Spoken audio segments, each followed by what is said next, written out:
Por favor, ¿me pueden verificar si me escuchan y me ven? Sí, licenciada, sí se escucha y sí se ve. Sí se le escucha. Ok, ¿y si miran la presentación? Sí, licenciada. Muy bien. Entonces vamos a dar inicio a la clase. Vamos a recordar que la clase pasada hablamos un poquito sobre el nombre, ¿verdad? Vamos a recordar que el nombre era este conjunto de caracteres los cuales identifican a una persona, ¿verdad? El nombre requiere, ¿verdad? Que toda persona tiene derecho a un nombre, a que se le identifique, ¿verdad? Es su identidad. Entonces, el nombre, ¿cómo se integra doctrinariamente? Nuestro ordenamiento jurídico ha aceptado que se integra con el nombre propio y con el patronímico, ¿verdad? El patronímico, ¿cómo lo adquiere? Lo podemos adquirir por el matrimonio, por la paternidad, por la filiación o la adopción, ¿verdad? Y entonces también podemos perder el nombre patronímico. ¿Cómo se pierde? Con un cambio de nombre o con la nulidad o disolución de un matrimonio. Esas son las formas de perder el nombre patronímico, ¿verdad? Esto lo vimos la clase pasada, así que es un breve recordatorio. Y vamos a recordar, ¿verdad?, que los orígenes del nombre tenían derivaciones, ¿verdad? Se derivaban de apellidos patronímicos, por ejemplo, de Rodríguez, de González. También teníamos apellidos de procedencia geográfica, también teníamos apellidos vinculados a la naturaleza, ¿verdad? Que era de Roca, o apellidos simbólicos, ¿verdad? Como de la cruz, que iban directamente a la religión, ¿verdad? Entonces, es un resumen un poquito de la clase pasada. Esta clase vamos a ver lo que es la identificación de persona en sí y la identificación de terceros, que son dos procesos muy aparte.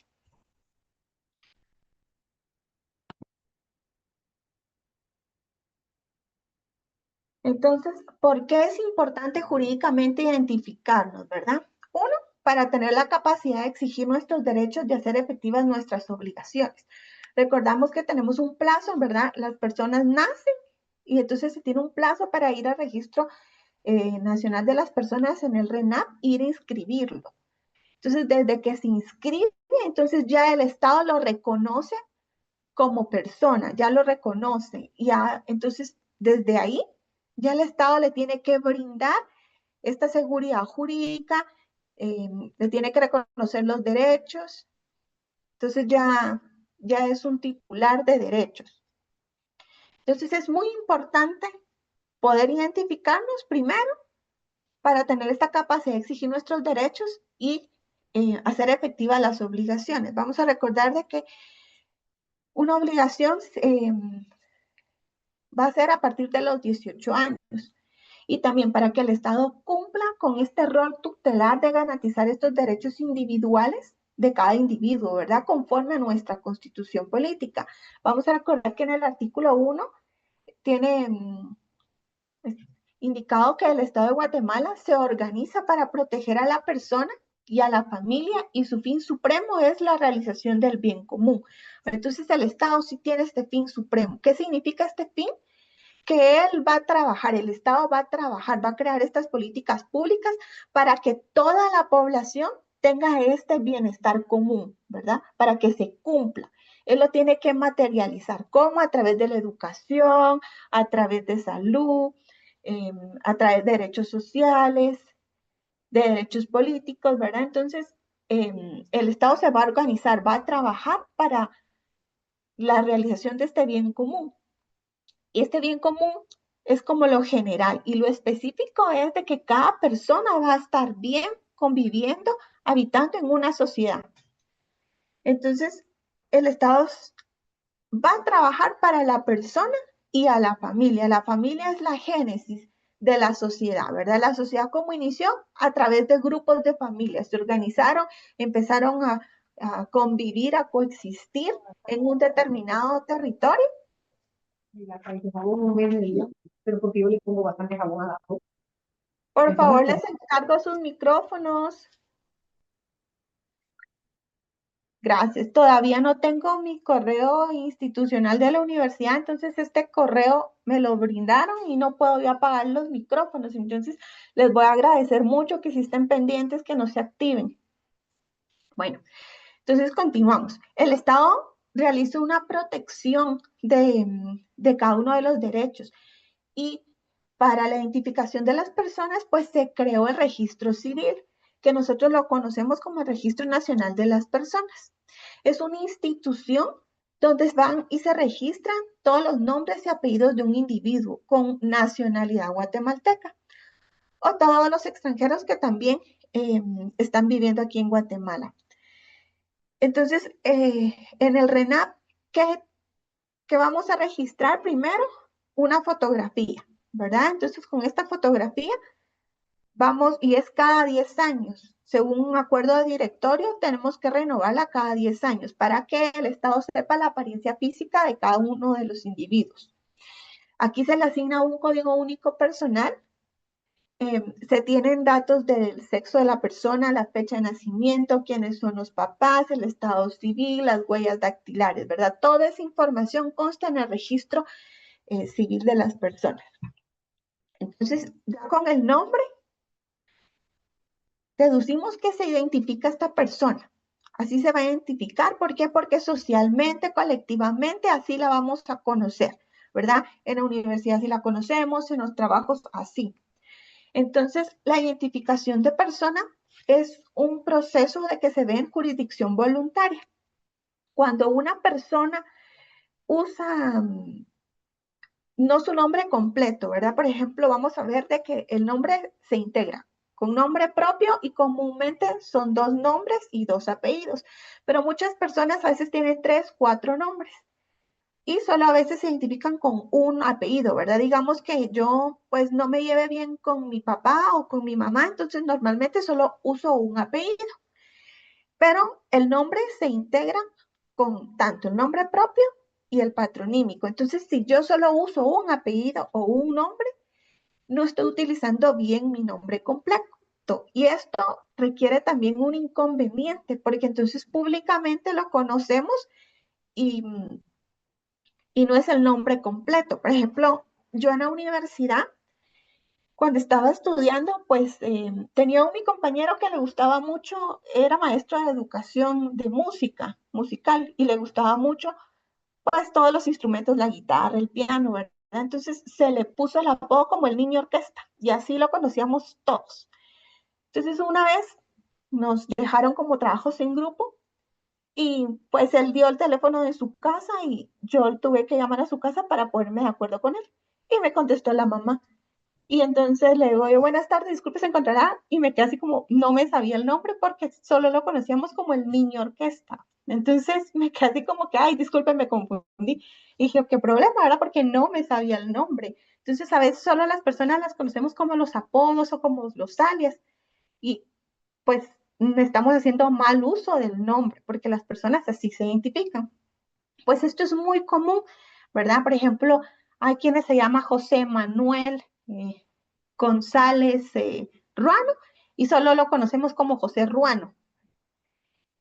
Puede ser de que él estuvo participando en ayuda social o en algunas otras actividades y se le dio un diploma y el diploma solo consigna un nombre y un apellido, ¿verdad? Entonces, de ahí, pues él se va a ver con la complicación de que no es su nombre completo. Entonces, de ahí nace esta identificación de persona, ¿verdad? El Estado vio que era muy común, muy coloquial que las personas no dieran su nombre completo, sino solo una parte. Entonces, nuestro ordenamiento jurídico creó esta posibilidad de la identificación de personas. Esto también lo encontramos en nuestro Código Civil. Tenemos en el artículo 4, ¿verdad? ¿Quién me hace favor de leer el artículo 4?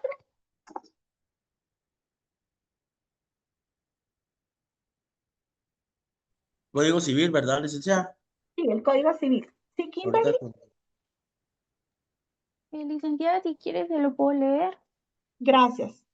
Artículo 4. Identificación de la persona. La persona individual se identifica con el nombre con que se inscriba su nacimiento en el registro civil, el que se compone del nombre propio y del apellido de sus padres casados o de sus padres no casados que lo hubieran reconocido. Los hijos de madre soltera serán inscritos con los apellidos de ésta. Los hijos de padres desconocidos serán inscritos con el nombre que les da la persona o la institución que los inscriba. En el caso de los menores ya inscritos en el registro civil con un solo apellido, la madre o quien ejerza la patria potestad podrá acudir nuevamente a dicho registro a ampliar la inscripción correspondiente para inscribir los dos apellidos. Muchísimas gracias, Kimberly. Entonces, aquí también el Código Civil nos está dando otro caso, ¿verdad? Puede ser de que una madre soltera fue e inscribió a su hijo y solo le puso su apellido, ¿verdad? Porque el papá no lo quiso reconocer. Y a los años el papá pues ya le da su apellido.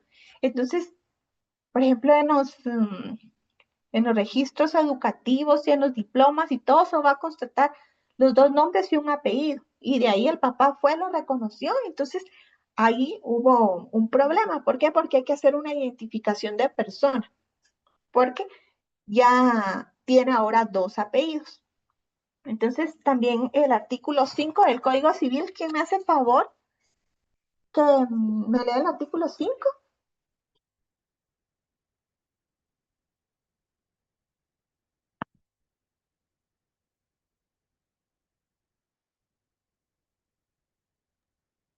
Si quiere, le vuelvo a leer, licenciada. Gracias. ¿El artículo 5 o el 44? Es que en su Bueno, diapositiva veo. sí, es el 5. Ok. Dice artículo 5, momento que determina la jurisdicción y la competencia.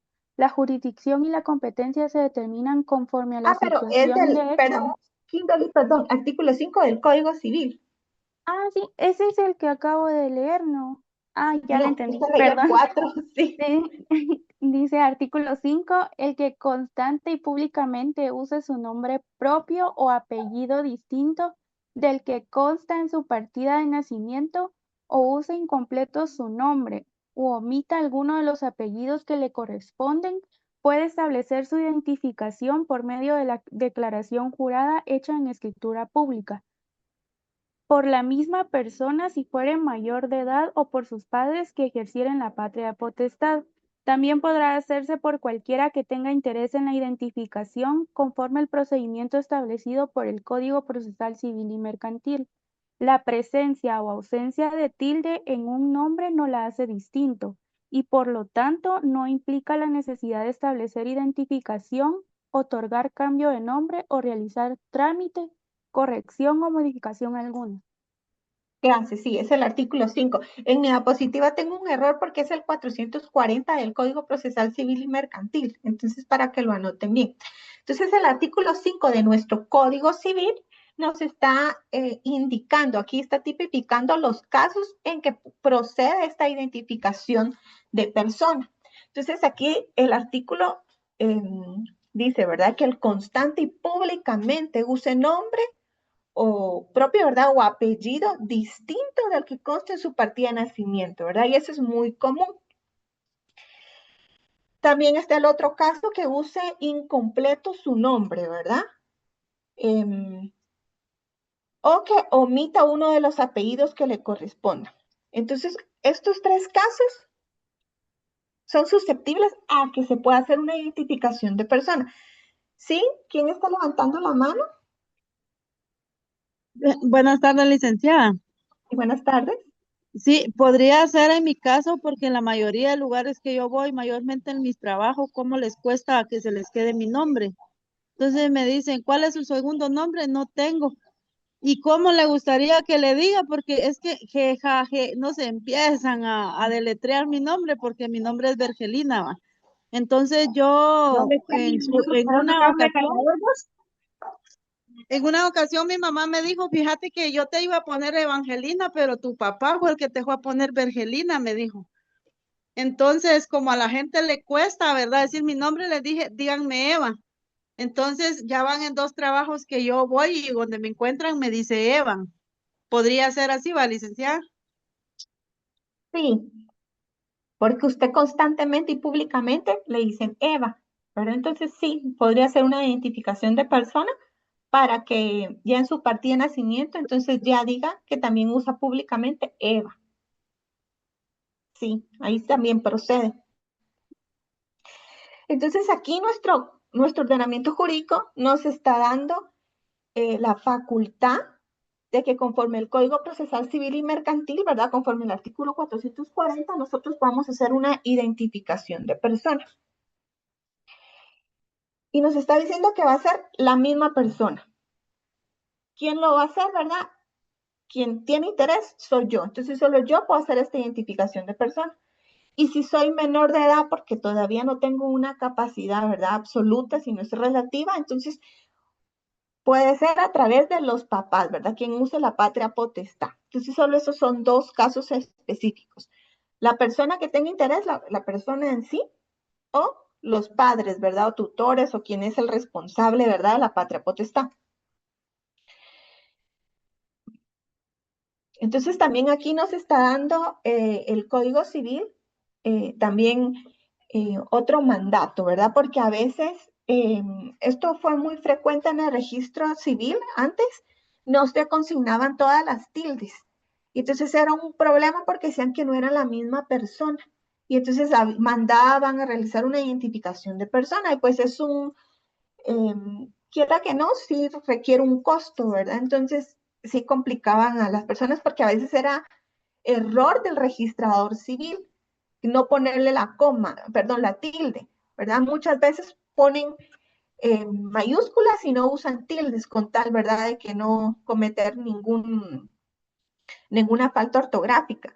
Pues es una mala costumbre porque igual las mayúsculas también se tildan. Entonces ya aquí nuestro código está diciendo que si en nuestro apellido no tiene la tilde, no hay necesidad de hacer una identificación de persona. Es como una observación, ¿verdad? Un salvo, así, no importa. Entonces, si nuestro nombre en algún diploma, en algún reconocimiento, algo no está tildado, pues ahí no importa. Ahí no hay necesidad de utilizar esta identificación de persona.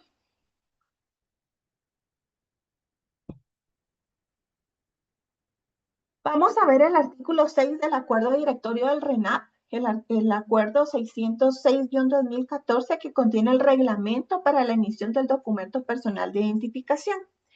En este reglamento, en su artículo 6, inciso 20, dice que el DPI tiene que llevar el nombre usual a requerimiento del titular, quien hará la selección según inscripción de persona que se encuentre registrada en el CERREGI, que es lo que usa el RENAP para registrar el DPI, o según anotación de dicha identificación que consta en inscripción de nacimiento.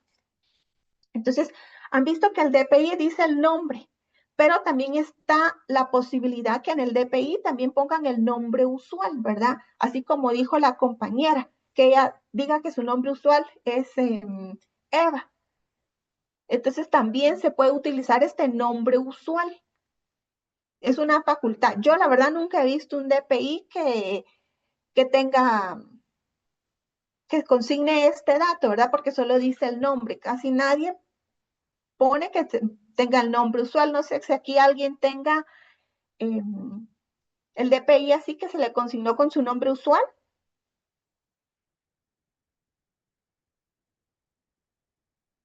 No, bueno, pero también es una posibilidad, ¿verdad? Si yo voy al RENAP y quiero sacar mi documento de identificación, me va a consignar el nombre y también en un apartado también se le pone el nombre usual. ¿Por qué? Porque en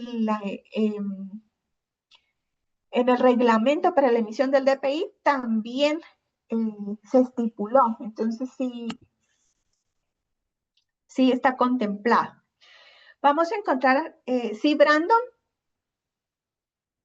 Licenciada, buenas noches. Disculpe, fíjese que no sé si pudiera repetir esa parte, es que yo no comprendí muy bien eso del nombre usual. Ya, ok. Cuando uno vamos a sacar nuestro DPI, pues el Registro Nacional de las Personas nos pide todos nuestros datos, ¿verdad? Nos pide el nombre conforme nuestra certificación de nacimiento y ahí aparece el nombre. Pero conforme este acuerdo de directorio, también en el DPI puede haber un apartado que diga el nombre usual, ¿verdad? Como coloquialmente a uno lo están llamando, ¿verdad? Como un alias podría decirse. Y se puede consignar en el DPI. Sí, Kimberly. Licenciada, pero este sería, digamos, como un apodo, digamos, que yo Sí, tengo. Entonces ya al momento de solicitar, yo digo, me dicen tal y tal y ya me lo colocan, ¿verdad? así es, ajá. Un sobrenombre. Sí, como un sobrenombre. Ujú. Sí, sí, Orlando. Licenciada, buenas tardes. Yo solo quería hacer una consulta. ¿Esto del registro civil estaba a cargo de las municipalidades en cada uno de los departamentos? Porque Sí, el RENAP creo que tiene como, no sé, desde el 2008 creo que está funcionando, según lo que recuerdo, según recuerdo, no sé si me equivoco. sí, sí, Pero anteriormente quien llevaba todos los registros de las personas eran las municipalidades a sus distintos departamentos, ¿verdad? Ahora así pues ya es. existe una entidad que se encarga estrictamente de llevar toda esta información en un solo registro.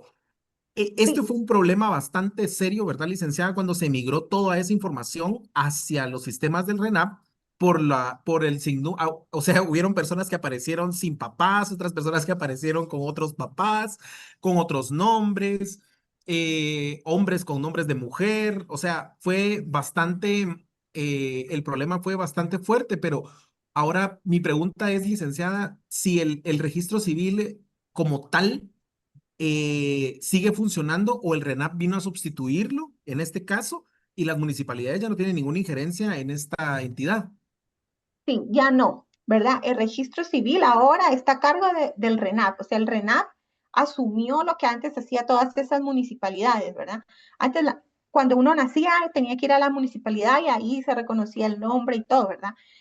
Y pues había muchas circunstancias que, como en los pueblos era muy coloquial y muy común y todo, entonces bastaba la palabra, ¿verdad? Si él es mi hijo, inscríbalo, ¿verdad? Entonces no había esta seguridad jurídica. Entonces, por estas circunstancias el Estado creó, así como dijo el compañero, a partir del 2008, entonces ya el RENAP, ¿verdad? El Registro Nacional de Personas, y asumió todo lo que hacía el registro civil, ¿verdad? Entonces ahora el registro civil es lo que realiza el RENAP.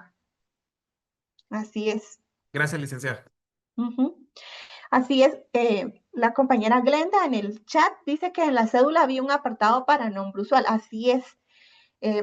Pues yo no creo que aquí, bueno, puede ser que aquí sí todavía llegaran y tuvieran cédula de vecindad, ¿verdad? Pero desde el 2008 para acá ya solo es el DPI, ¿verdad? El documento personal de identificación.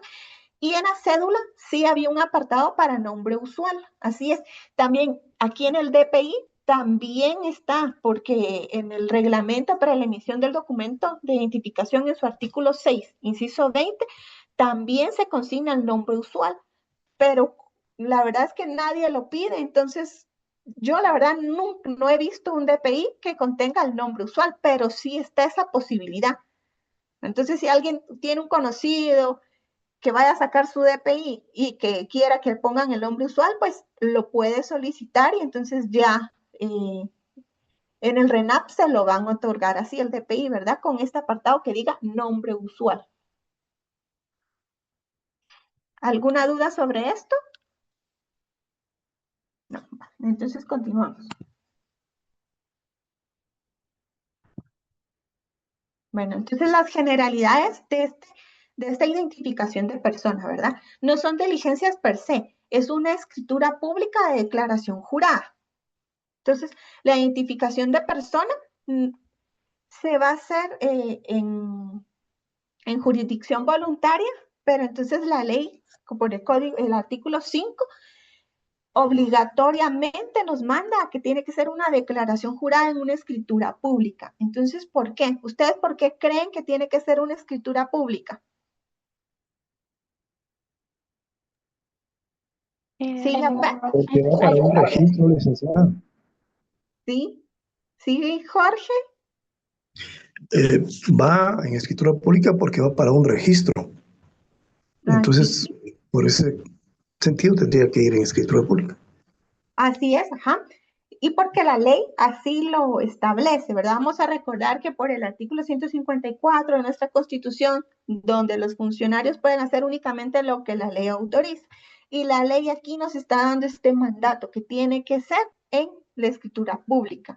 Entonces, es una declaración jurada, ese es su nombre etimológicamente, jurídicamente así, una declaración jurada realizada en escritura pública y solo la persona que lo requiere, que tiene este inconveniente, ¿verdad? No puede ser que otra persona vaya por mí, no, solo yo lo puedo realizar, ¿verdad? Esta identificación de persona. No se puede realizar por un mandatario, ¿verdad? Únicamente que fueran menores de edad y entonces ahí sí porque la ley lo permite, lo faculta, que es un tutor, el representante legal, ¿verdad? El papá. Pero que yo otorgue un mandato judicial para que una persona vaya y realice una identificación de persona, no se puede. Entonces aquí la declaración la va a realizar el propio interesado cuando es mayor de edad, ¿verdad? O sus padres en ejercicio de la patria potestad. Aquí no van a haber publicaciones de edictos, tampoco vamos a darle intervención a la PGN, ¿verdad? Y solo un notario lo puede autorizar. ¿Por qué? Porque solo el notario tiene fe pública, porque solo el notario puede usar un protocolo, ¿verdad? Entonces, ese es instrumento público, ¿verdad? Conforme nuestro código notariado y se le denomina una declaración jurada. ¿Verdad? Entonces, estas son las generalidades de la identificación de persona. Hay obligaciones notariales, ¿verdad? Tenemos obligaciones previas y obligaciones posteriores. Entonces, ¿cuál es la obligación previa de un notario? Primero, requerir el original y sacarle una fotocopia al DPI, ¿verdad? O los representantes legales, digamos que llegan a mi oficina los papás de un menor de edad. Entonces yo le requiero el DPI a ellos, ¿verdad? Y les saco copia, porque ellos van a actuar en representación del niño, ¿verdad? Porque son los tutores. Y también solicitar una certificación de la partida de nacimiento, ¿verdad? O tramitarla nosotros, pero tiene que constar en el expediente, ¿verdad? Como los atestados de la escritura que vamos a autorizar. Entonces vamos a requerir siempre el DPI en original para verlo, para ver las características, para determinar que el DPI sí no es falso, ¿verdad? Y le vamos a pedir también a fotocopia, nosotros lo vamos a sacar. Igual la certificación de la partida de nacimiento. ¿Por qué? Porque vamos a verificar cómo se inscribió en el RENAP, cómo aparece ahí. Entonces, esas son las previas, lo que el notario tiene que requerir, lo que le tiene que presentar, lo que tiene que obrar dentro del expediente. Y de ahí las posteriores. ¿Verdad? Al autorizar el instrumento público de declaración jurada, siempre va a ser conforme el artículo 13 y 29 de nuestro Código Notarial, ¿verdad? El notario tiene la obligación de cumplir con estos requisitos solemnes, ¿verdad? De la escritura pública. Entonces, fracciona la escritura, la declaración jurada, y de ahí tiene que remitir testimonio especial al director del Archivo General de Protocolos dentro de los 25 días siguientes al otorgamiento y extender el testimonio del duplicado al interesado para su inscripción en el Registro Civil de las Personas, que es el RENAP, ¿verdad? Registro que asumió las funciones de registro civil, ¿verdad? En el RENAP. Entonces, con ello ya se realiza la identificación de persona. Entonces, esta identificación de persona en dos registros se pueden realizar. ¿Sigue a Licenciada, no sé, no alcancé a leer. Se hace anotación en la partida de nacimiento de la persona, ¿verdad? Cuando se hace la identificación. Sí, eso lo vamos a ver ahorita. Sí, entonces, esta inscripción va a obrar, ¿verdad? En el registro civil que sea en el RENAP y también puede ser en el registro de la propiedad. Entonces, la inscripción de identificación de persona en el registro civil corresponde a una anotación en la partida de nacimiento del interesado y la creación de una partida de identificación de persona. Entonces, esto quiere decir que el notario realiza la escritura pública, le hace el testimonio especial, el duplicado y lo remite al RENAP para su inscripción. Sí, Mónica. Licenciada, disculpe una consulta. ¿Qué artículo constitucional dijo que hacía referencia para lo de la escritura pública? No, no es constitucional, es el código notariado. Era el 154. No, no, no. No. El 154 es la sujeción a la ley, donde dice que todo el funcionario está sujeto a lo que la ley le permite hacer, ¿verdad? A diferencia, Ok. todos los ciudadanos pueden hacer lo que la ley no prohíbe, ¿verdad? Yo como ciudadano, Muy bien. yo voy a hacer todo lo que la ley no prohíbe, ¿verdad? Si aquí puedo comprar cualquier cosa o hacer cualquier cosa, pero a diferencia, los funcionarios públicos están sujetos a la ley. Entonces, el notario ya vimos que no es un funcionario público, pero el Estado le delega, ¿verdad? Es un auxiliar de la función pública. Entonces, el notario también está sujeto a la ley, únicamente puede autorizar lo que la ley le permita. Muy bien. Muchas gracias, licenciada. Sí. Ok. Entonces vamos a ver que el notario, pues como nuestro Código Civil permite la identificación de persona mediante una escritura pública, ¿verdad? Entonces el notario la autorizó, la firmó, le dio esta fe pública, ¿verdad? Entonces ya emitió el testimonio y el duplicado y con eso se remite al RENAP para su inscripción. Entonces el RENAP se hace un formulario, ¿verdad? Recibe ese expediente y entonces lo registra. ¿Qué registra? Se hace una anotación, ¿verdad? En la partida de nacimiento. Y esa anotación ahí va a decir de que, por ejemplo, Juan Manuel López Monterroso, ¿verdad? Puede también se le conoce públicamente solo como Juan Monterroso o Juan López, ¿verdad? Esa anotación. Y esa anotación va a quedar para toda la vida. Entonces, si yo hago esta solicitud y a los 6 meses pido una certificación de nacimiento, siempre va a estar esta anotación. Después del año siempre va a estar esta anotación. Igual, me caso y entonces ahí va a estar también las anotaciones, ¿verdad? De matrimonio también se hace anotación, la identificación de persona, ¿verdad? Entonces, siempre van a quedar registradas. Entonces, ¿en dónde se hacen estas inscripciones? Vemos primero en el registro civil, que es en el RENAP, y también puede ser en el caso en el registro de la propiedad. ¿Por qué? Porque en el registro de la propiedad yo tenía un inmueble y se inscribió y después hizo una identificación de persona. Entonces, yo necesito tener esta seguridad jurídica y voy al registro de la propiedad y también pido que se haga esta inscripción, ¿verdad? Entonces, cuando alguna persona tiene alguna propiedad o un derecho inscrito sobre bienes inmuebles, ¿verdad? Ya sea cualquier sobre bien inmueble, se solicita al registrador de la propiedad una inscripción de dominio. Y en esta inscripción de dominio también se va a decir de que hubo una identificación de persona. Entonces, por eso es que se crea esta seguridad. Entonces, hay dos registros que inscriben esta identificación de persona, ¿verdad? En el RENAP y en el registro de la propiedad.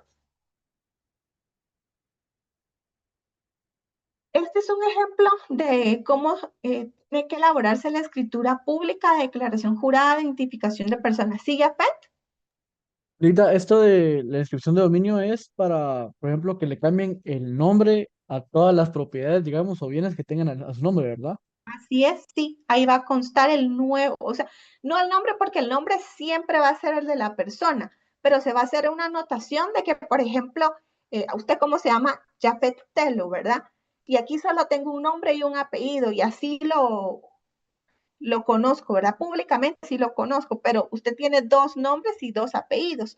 Entonces, en el registro de la propiedad se va a hacer esa anotación, ¿verdad? Entonces, su nombre siempre va a ser el mismo, no se va a cambiar, pero por eso es una identificación de persona. Se va a poner en una anotación en que también se le va a conocer como Jafet Telo. Ok, No sé si gracias. me entendieron. Sí, sí, gracias. Ok. Todo claro, licenciado. Ok. Igual, cualquier duda, levantamos la mano y aquí la solventamos. Entonces, este es un ejemplo, ¿verdad? De la escritura pública. Y como es una escritura pública, es un documento intraprotocolar. Esto quiere decir que va dentro del protocolo. Y como las obligaciones previas, ¿verdad? De pedirle el DPI, la certificación de nacimiento, eso va a ir dentro de los atestados de esta escritura pública. ¿Verdad? Entonces ya ahí tenemos este ejemplo.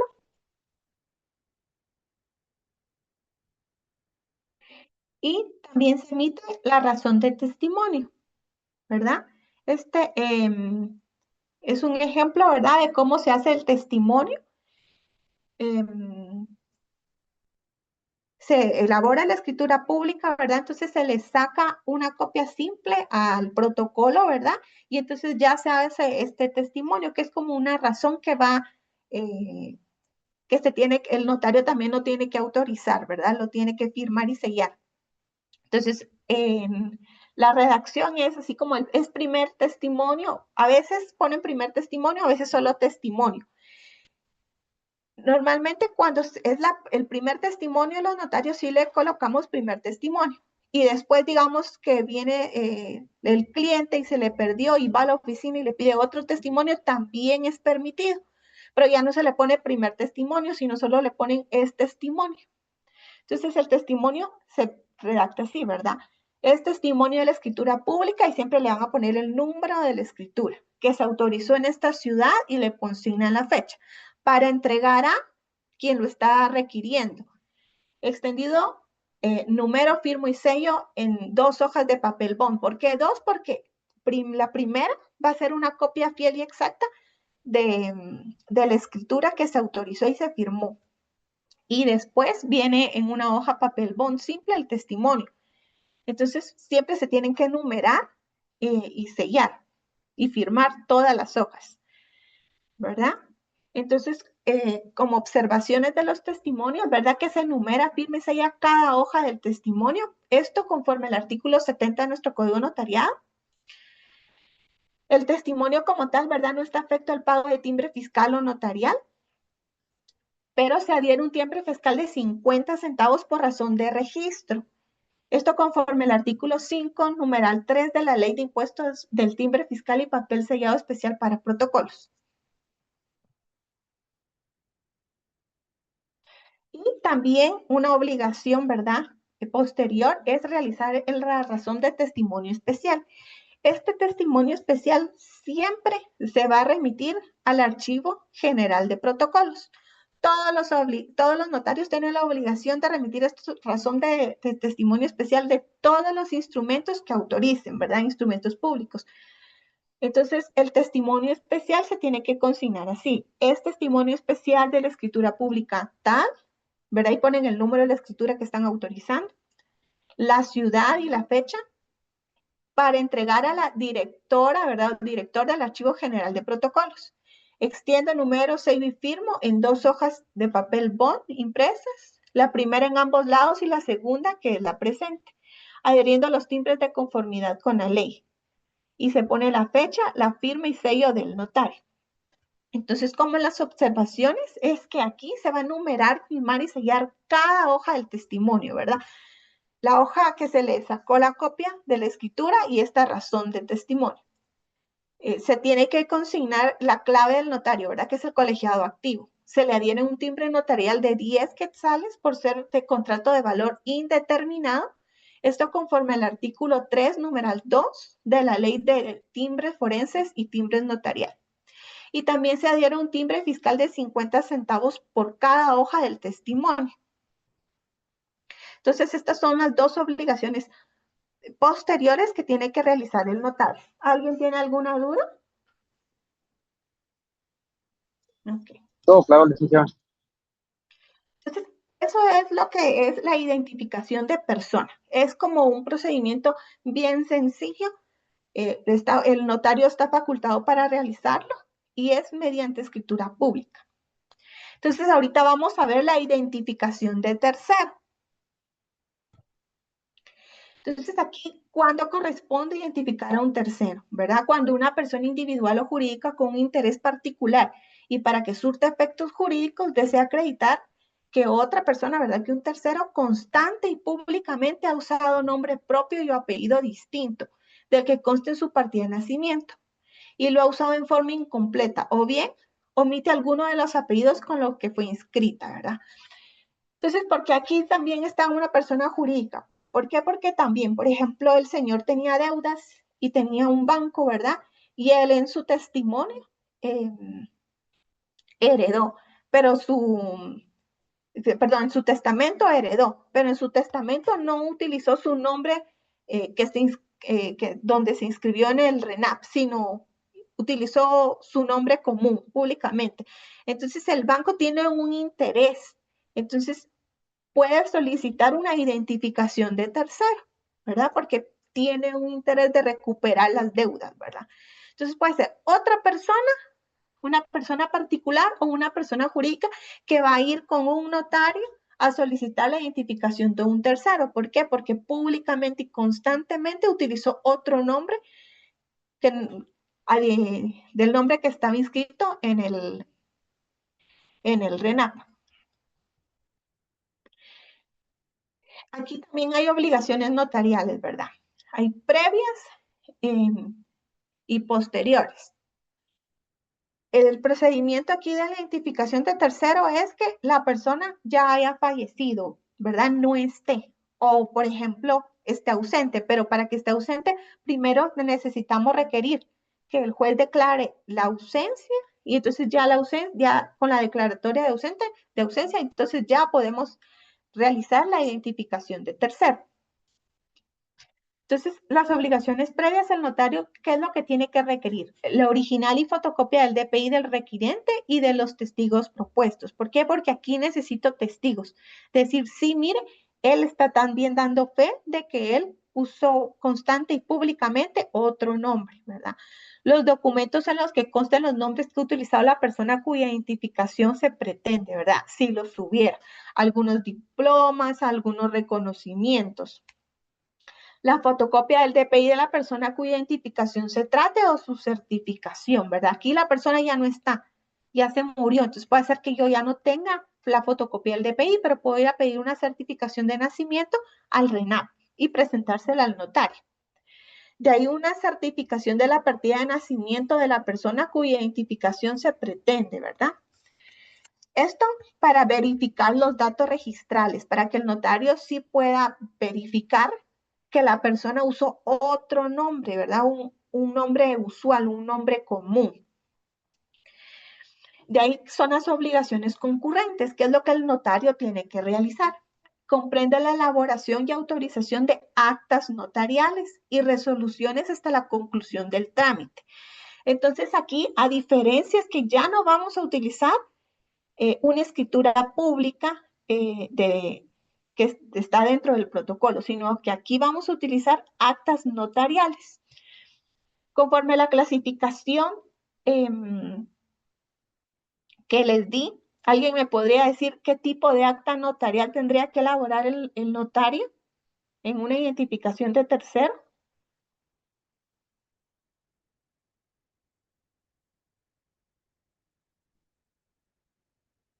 ¿Sí, Gerardo? Hola, hola, aquí está. Sí, Lita. Hola, ¿sí? Mm, Tal vez sería la acta notarial de presencia. No, porque no, Mm, va a ser de requerimiento, porque lo va a requerir una persona. Vamos a ok. ver, esta persona ya está muerta, entonces es un tercero que va a pedir la identificación de otra persona. Entonces siempre va a ser acta de requerimiento, lo voy a requerir. Llega un tercero a la oficina del notario a requerirle esta identificación de tercero.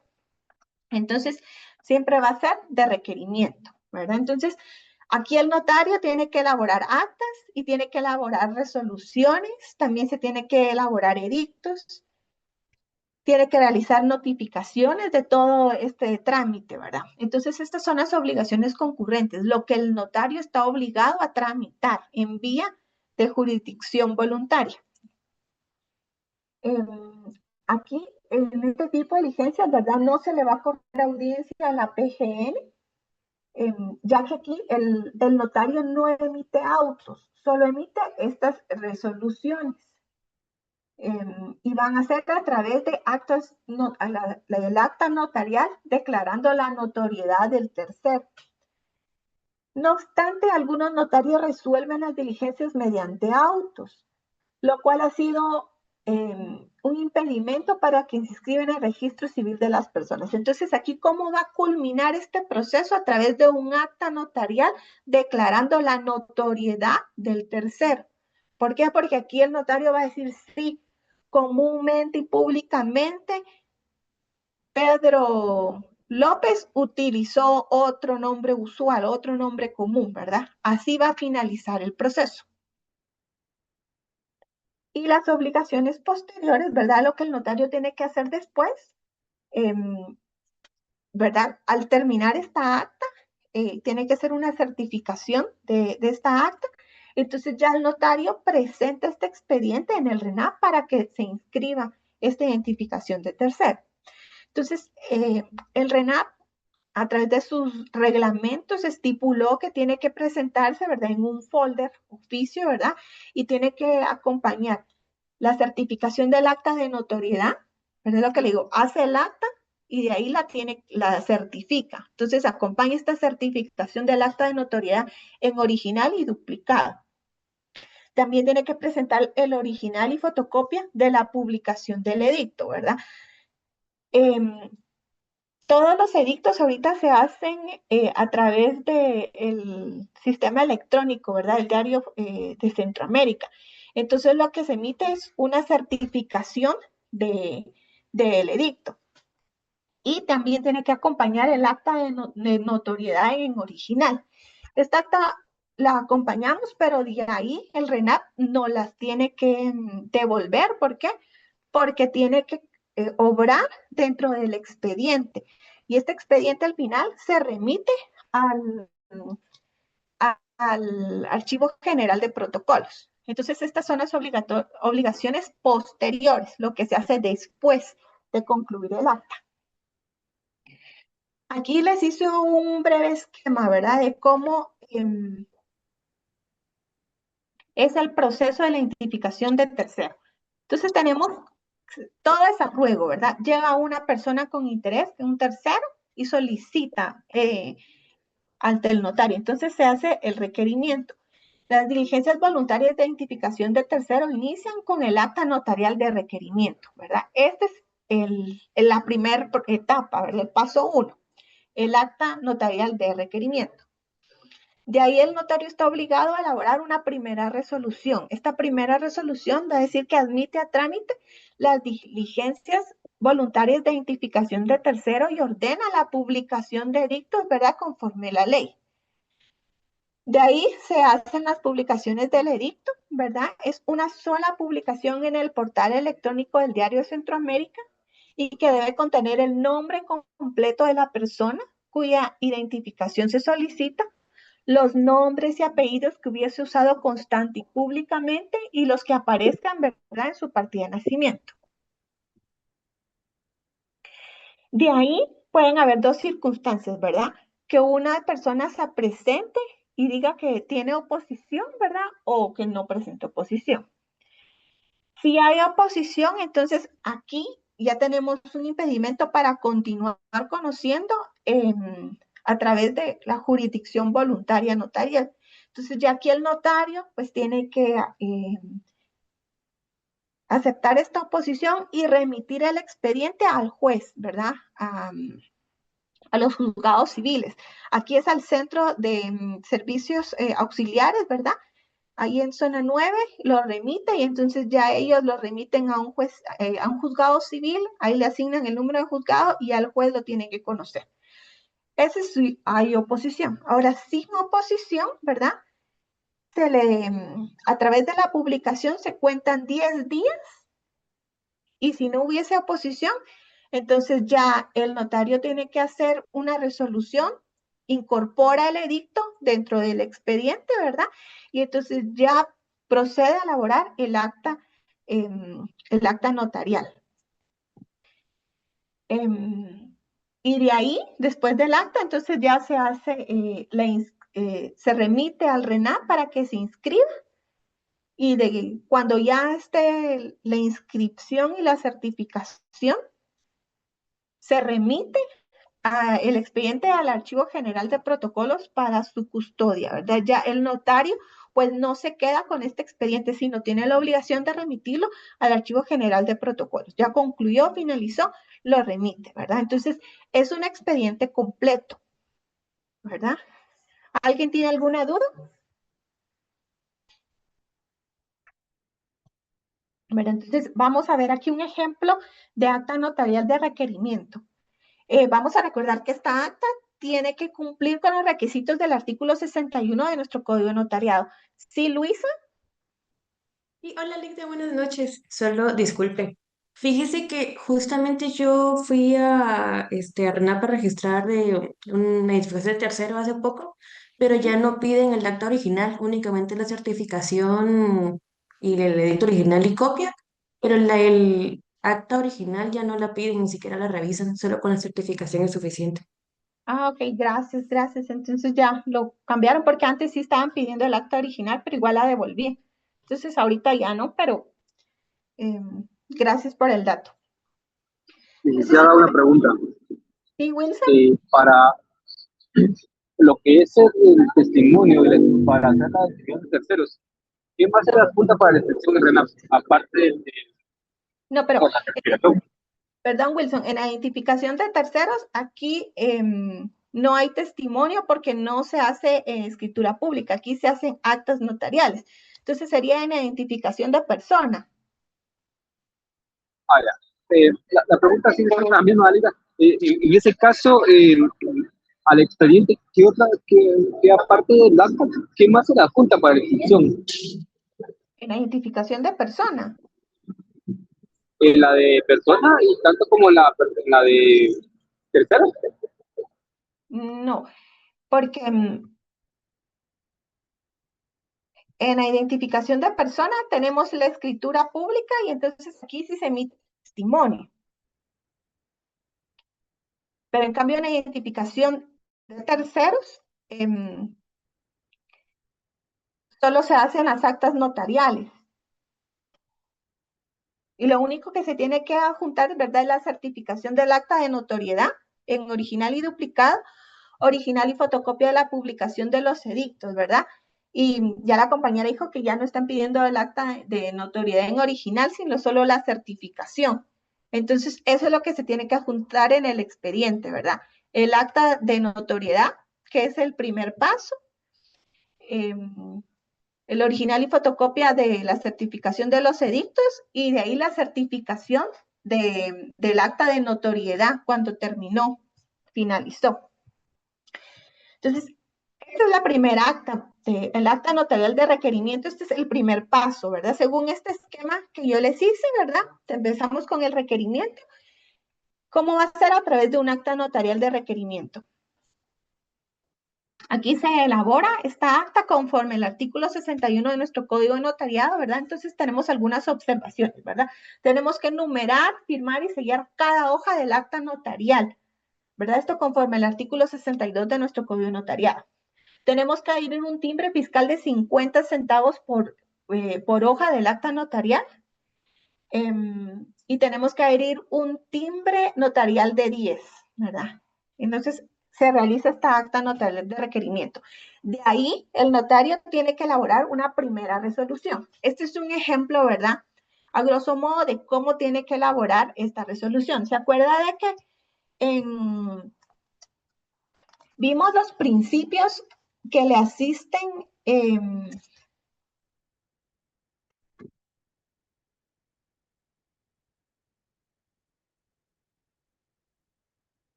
una tarea, ¿verdad? Que les dejé, yo creo que era la segunda, donde decía de los principios que le asisten a la ley reguladora de tramitación notarial de asuntos de jurisdicción voluntaria. Y vamos a recordar que en el artículo 2 vimos el principio de actuaciones y resoluciones. Aquí nos daba los lineamientos de qué es lo que tiene que hacer las resoluciones. Entonces, aquí en el artículo 2 nos indica que todas las actuaciones se harán constar en acta notarial, ¿verdad? Entonces, el primer paso era el acta notarial, salvo las resoluciones que serán de redacción discrecional, pero debiendo contener, uno, la dirección de la oficina del notario. Entonces, en esta resolución vemos que sí está consignada pues la dirección. Dos, la fecha y el lugar de la disposición que se dicta y la firma del notario, ¿verdad? Entonces vemos aquí que se consignó la dirección de la oficina, se identificó, ¿verdad?, la notaria, se le puso la fecha y el lugar, y entonces aquí ya está emitiendo esta resolución, ¿verdad? Entonces en el inciso A, ¿verdad? Entonces aquí con el acta notarial que antecede, ¿por qué? Porque es antes, ¿verdad?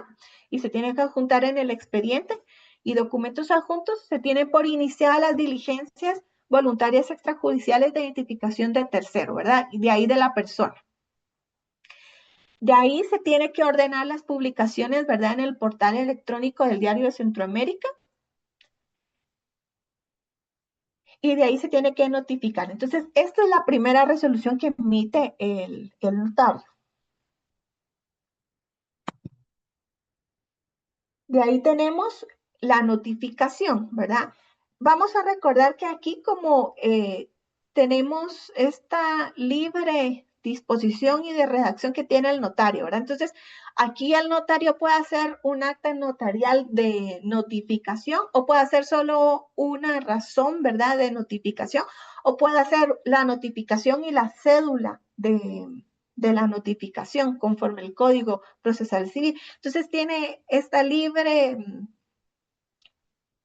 redacción, ¿verdad? Esta disposición. Él lo puede redactar como a él crea conveniente. Entonces, ya sea que emita una cédula de notificación, un acta notarial de notificación, normalmente yo elaboro una razón de notificación, ¿verdad? Así algo chiquitita, se consigna, ¿verdad?, en la ciudad de Guatemala, se pone la fecha y la hora. En la oficina, ¿verdad?, la dirección de la oficina profesional, y que se le está notificando personalmente a la persona, ¿verdad?, al que está requiriendo, ¿verdad? Entonces ya también esta notificación se tiene que adjuntar en el expediente de identificación del tercero. De ahí tiene que también hacer el edicto, ¿verdad? Se remite, en verdad, se hace el edicto y se remite al Diario de Centroamérica para que salga publicado en el portal electrónico, ¿verdad? Entonces, este es un ejemplo de cómo se tienen que elaborar los edictos y remitirlos. Entonces, ya cuando se hace la publicación en el portal electrónico, entonces le remiten al correo, ¿verdad?, la certificación, y ya eso también se tiene que incorporar dentro del expediente. De ahí se hace también una resolución incorporando la certificación del edicto, ¿verdad? Este es un ejemplo. Se emite otra resolución, ¿verdad? Y ya se agrega al expediente. Ok. Después de esta resolución del edicto, vamos a esperar, ¿verdad?, los 10 días para ver si hay oposición. Si no hubiese oposición, entonces ya se procede a elaborar, ya se elabora el acta notarial de notoriedad, el acta de notoriedad. Esta acta sí es un poquito extensa, bien, es algo larga, ¿verdad? Por eso no se les puede poner acá, porque sí es bastante extensa. Se emite esta acta de notoriedad donde ya el notario pues está concluyendo el trámite, está diciendo como que esta persona se va a identificar también, ¿verdad?, con su nombre usual y el nombre que está que aparece en el Registro Nacional de las Personas. Entonces, se elabora esta acta notarial de notoriedad, ¿verdad? De ahí se hace otra notificación, ¿verdad?, incorporando esta acta dentro del expediente, y de ahí se hace una certificación de esta acta de notoriedad, ¿verdad? Con esta certificación ya es el último paso, esta culmina ya nuestro expediente, y ya con eso lo remitimos al RENAP, ya se inscribe y después lo remitimos al Archivo General de Protocolos. Entonces, ¿alguien tiene alguna duda, algún comentario?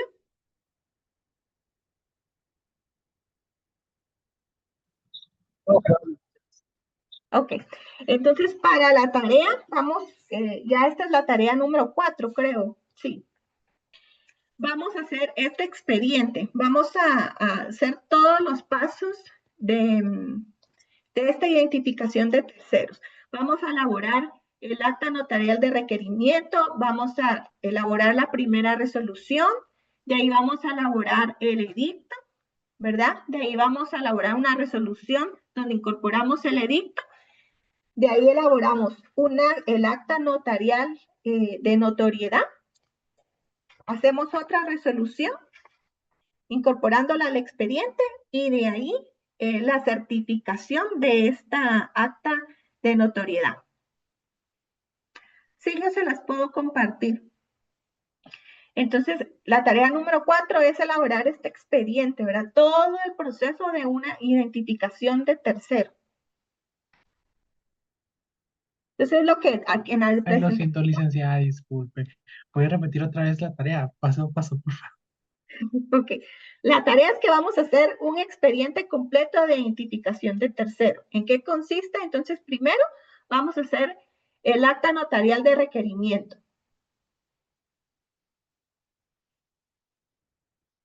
De ahí vamos a hacer la primera resolución incorporando, ¿verdad?, el acta de requerimiento dentro del expediente y ordenando el edicto. Primero es esta acta, ¿verdad? El acta notarial de requerimiento que está en la pantalla, la vamos a elaborar. Y ustedes le van a poner, ya sea dibujado o algo, los tintes, ¿verdad? De ahí vamos a hacer la primera resolución. Es como esta. De ahí vamos a realizar la notificación, ¿verdad? De la resolución.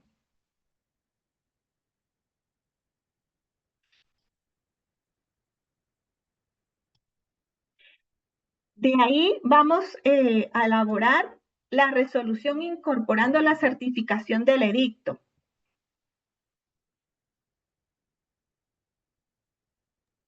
Resolución, ¿qué dijo Linda? Perdón. La resolución de incorporación de la certificación del edicto.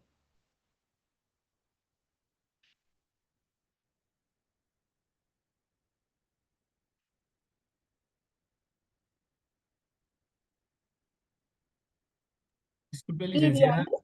y la última va a ser, no, de ahí vamos a tener el acta de notoriedad, que esta acta sí es un poquito extensa. ¿Sí? ¿Alguien habló?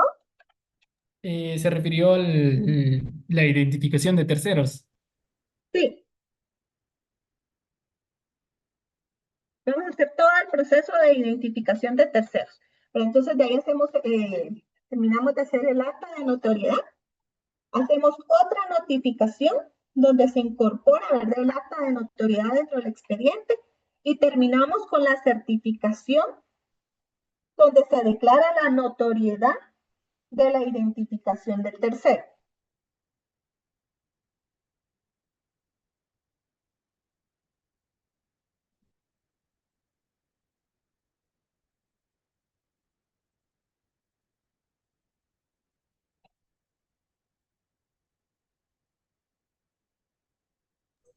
Licenciada, disculpe la pregunta. Eso hay que hacerlo a mano en las hojas que usted nos indicó, ¿ah?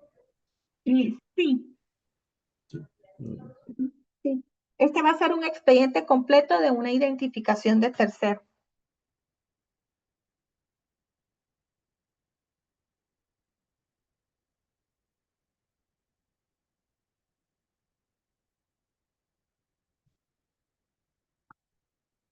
¿Alguien tiene alguna duda, algún comentario?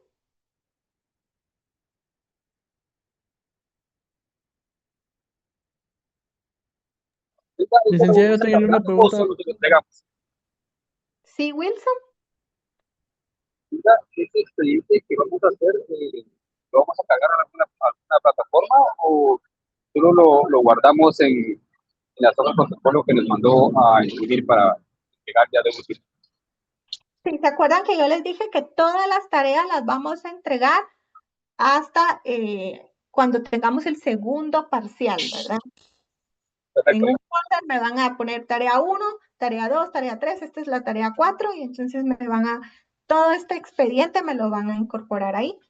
Entonces ya los voy a calificar. ¿Qué tema le ponen? De identificación de persona e identificación de tercero. Sí, Sandra.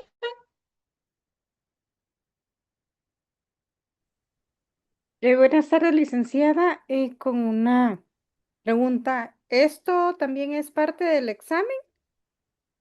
Sí, esto también va a entrar en el examen. El viernes vamos a ver el cambio de nombre y hasta ahí tendríamos el examen parcial. Igual yo creo que nos dejaron en la misma fecha, el 6 de marzo es nuestro examen y va a entrar hasta el cambio de nombre, hasta la clase del viernes. Gracias, licenciada.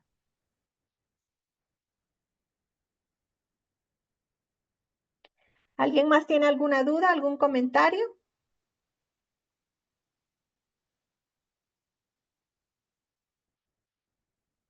Ok. Licenciada, buenas tardes, disculpe que la moleste. Solo para preguntarle si las diapositivas o la información que he utilizado en las clases presenciales, si eso lo va a mandar. Sí, sí lo voy a mandar. Ah, ok, sí, para estudiar para el examen. Ujú.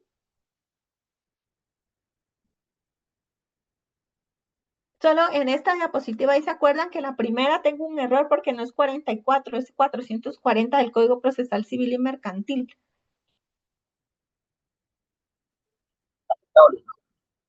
Ujú. Entonces, les agradezco toda su atención. Damos por finalizada la clase del día de hoy. Gracias, Ligda. Gracias, Ligda. Feliz noche. Buenas noches. Gracias, licenciada. Buenas noches. Feliz noche, licenciada. Gracias, licenciada. Buenas noches. Feliz noche.